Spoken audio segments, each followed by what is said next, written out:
Oui, j'avais dit qu'il faut avoir beaucoup de respect pour le diable. Avant, permettez-moi de me présenter, je suis pasteur Parisien Fresnel, théologien, sociologue, juriste, etc. Il faut avoir beaucoup de respect pour le diable. Qu'est-ce que je veux dire beaucoup de respect pour le diable? C'est l'esprit de tolérance. Si le diable vous attaque, vous allez vous trouver dans une posture où vous devriez vous défendre par rapport à une attaque faite par le diable. Mais si le diable ne vous attaque pas, eh bien, vous ne pouvez pas attaquer le diable. Du moment que vous attaquez le diable, c'est vous qui offensez le diable. Le diable a droit à son existence. Le diable a droit à sa tranquillité. Si le diable vous attaque, c'est à partir de ce moment-là que vous pouvez riposter. Et même dans la riposte que vous allez faire, il faut que cette riposte-là soit coordonnée.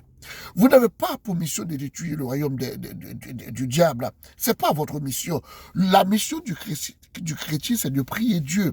L'homme chrétien est appelé à prendre conscience de lui-même et à reconnaître l'existence de Dieu, à suivre Dieu, à chercher les âmes perdues, à être bon envers les autres, à lutter pour que la terre soit devenue une terre vivable pour tout le monde, à lutter pour qu'il y ait de la justice.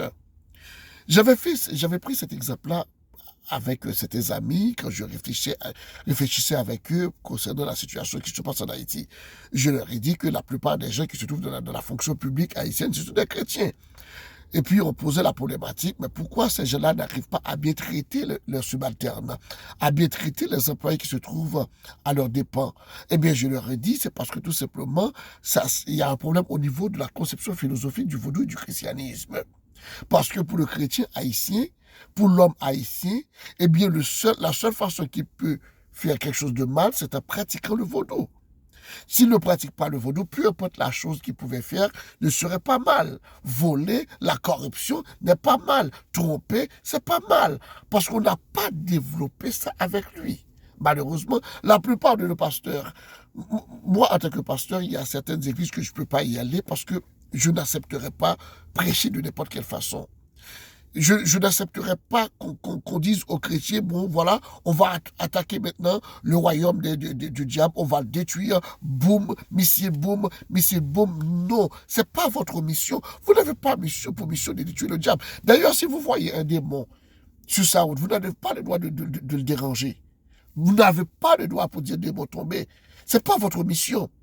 Si vous voyez un démon sur votre route, il faut disons, il faut créer de l'espace pour lui, parce qu'il a droit à l'existence, il a droit d'être là. Est-ce que vous comprenez ce que je veux dire? Si par exemple vous voyez un trou, vous voyez le démon va tomber dans le trou, il faut dire, un démon, attention, il y a un trou devant toi. Ça, c'est le chrétien. Il ne faut pas laisser le démon tomber dans le trou. Non, vous êtes bon, vous n'avez pas de mal en vous. Si vous voyez le diable, bon, je vais prendre un exemple assez clair. Pendant la période de novembre, tous les pasteurs haïtiens savent que c'est la période où il va y avoir beaucoup de danse pour les vaudous. Vous n'avez pas de les déranger. À cette période de l'année, il faut faire moins de jeûnes de prière. Il faut donner le temps à ces gens-là de pratiquer leur vaudou, de pratiquer leur foi. C'est pas à vous. À partir de ce moment-là, il y a certains pasteurs, qu'est-ce qu'ils s'amusent à faire? Ils savent que le péristyle à côté, le grand à côté, va faire disons, de la danse, va faire ses activités, etc. C'est à partir de ce moment-là, lui, il va mettre plusieurs jeûnes de prière, on va prier. Non, c'est pas votre mission. Non, vous n'avez pas pour mission. Si Dieu veut arrêter ces activités, Dieu va envoyer des anges pour arrêter ces activités-là. Mais lorsque vous faites une telle chose, vous le faites parce que vous êtes un persécuteur. Maintenant, c'est comme vous allez rendre des gens victimes de vous. N'oubliez pas, je vous ai dit que c'est un sujet qui n'est pas difficile d'aborder. Je comprends, vous allez dire, mais qu'est-ce qu'il dit? Mais je vous parle du droit, du respect de l'autre. Je vous parle de la théologie. Il faut respecter même le démon. Il faut respecter même le diable. Vous n'avez pas pour mission de détruire le diable. Vous n'avez pas pour mission de détruire le démon. Non, ce n'est pas votre mission, ça. Il faut respecter. Vous pouvez, Si le diable vous attaque, vous ripostez.